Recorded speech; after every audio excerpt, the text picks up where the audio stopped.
Now, when it comes to the more traditional uh, interviews, being prepared is the most important thing. Everybody gets the jitters. Everybody's a little bit nervous. But the more that you do a little bit of research on the company, the more that you reach out via LinkedIn or other networking means and pick up a little bit about the culture or some of the hot points that that company or maybe that position is looking for, right? Some of the things that are needed for that specific position, you can incorporate those into your answers. And what I've noticed is when it comes to an interview, the more prepared you are with some general responses to questions, the more you're able to leverage those answers that you kind of have in your quiver of arrows. You can interweave those to answer like 7 different variations of a question. So as long as you have a few different key points where you can answer them, you're going to be good to go and be able to interweave that in. It's the person that doesn't do the homework that feels like they're on their heel.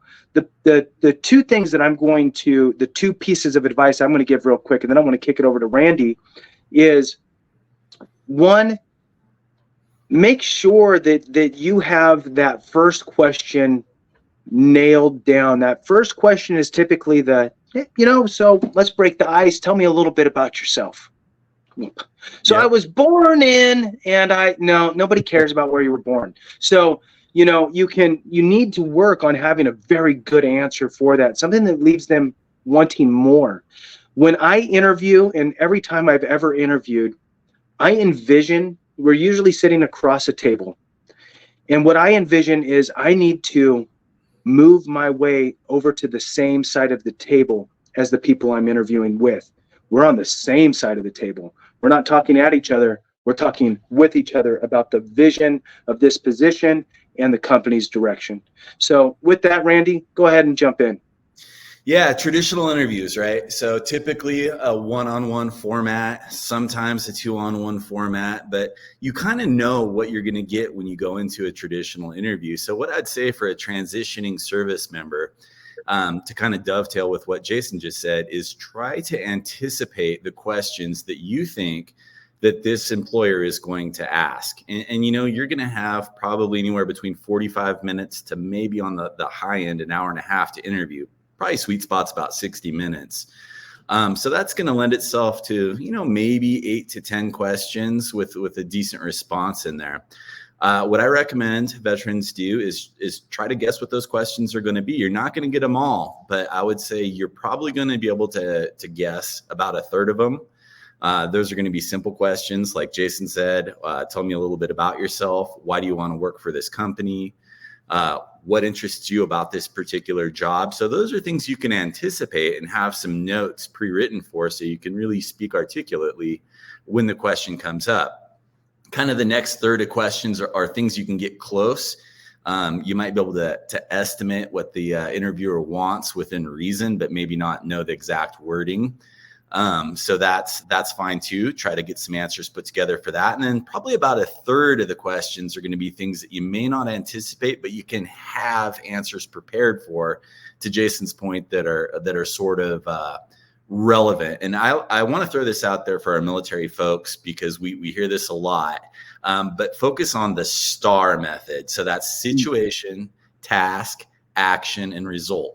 And when you get an interview question that you didn't see coming, if you can speak to a specific situation in your military career, and then you can talk about the task at hand, the actions you took, and then the results that came from your actions, that's going to be able, you're going to be able to answer a ton of questions that way in a really articulate manner. So that's kind of my thoughts on the traditional interview and how to prep for it. But I'll kick it over to you, Chris. What do you think? Yeah, I'm going to build on a couple of things that both of you said. One of the things around interview questions is there's also different types of interview questions. There are theoretical questions, case study types of questions, where they say, here's a situation, what would you do, right? Mm-hmm. They're trying to really look at several different things: how you think, how you react to pressure. They're looking to see how you construct what Randy was explaining in STAR, or in the previous episode, we took STAR and took it down to SAO, situation, action, outcome. Whatever way that you're given that answer, you want to construct it. Here's the situation. In a theoretical interview question scenario, they're giving you the situation, and then they're asking you to construct what actions would you take, how would you plan to go after something like this, who you engage with, how do you disseminate decision making, those types of things, and then what the desired outcomes would be. There's a behavioral question, which is, tell me about a time when. Now, one of those questions could trip you up if you don't actually have experience doing the exact thing that they're asking you. Right. And trust me, there's a lot of really well-intended managers out there that forget that you haven't done some of these things before.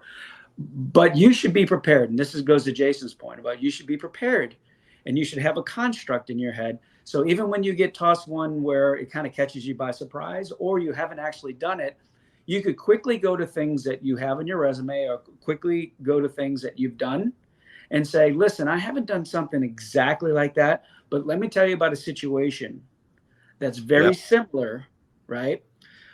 So you have theoretical questions, you have behavioral questions, and then you have the questions that you got to just be prepared for, which are the standard questions. Tell me about yourself.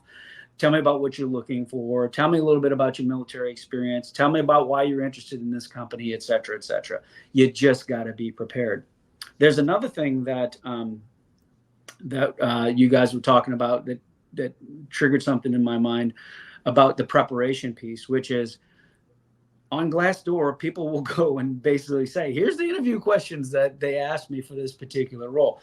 It's not all inclusive, not all jobs are in there, but there are places where you could go and you could research probably best solutions, and even if you have to kind of come up with your own answers based upon stuff that they've asked other people in the past.